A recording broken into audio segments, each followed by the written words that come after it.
लोकशाहीचा बुलंद आवाज, रिपब्लिकन वार्ता, महाराष्ट्र. प्रत्येक कार्यालयात गोपूजन झाले पाहिजे. पैठण तालुका गोमाता रक्षण संघटनेची मागणी. गोपूजन उत्सव शासनाने प्रत्येक कार्यालयात साजरा केला पाहिजे अशी मागणी. बातमी पैठण येथून. दक्षिण काशीतील पैठण येथे पैठण तालुका गोमाता रक्षण संघटनेच्या वतीने दिनांक 27 सोमवारी खंडोबा चौकापासून ते तहसील कार्यालयापर्यंत गोमाता संरक्षण जागर मोर्चा श्री संत एकनाथ महाराज वारकरी शिक्षण संस्थेच्या वारकऱ्यांच्या टाळमृदुंगात काढण्यात आला. तहसील कार्यालय पैठणचे नायब तहसीलदार राहुल बनसोडे यांना यावेळी निवेदन देण्यात आले. गोहत्या बंदी झालीच पाहिजे.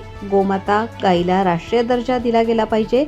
प्रत्येक वर्षी गोपूजन उत्सव शासनाने प्रत्येक कार्यालयात साजरा केला पाहिजे आदी मागण्यांचे निवेदन शिवराज पारीख, परमेश्वर नलावडे, संतोष तोतला, राजू लोहिया, नरेश मानधणे आदींच्या शिष्टमंडळाने दिले.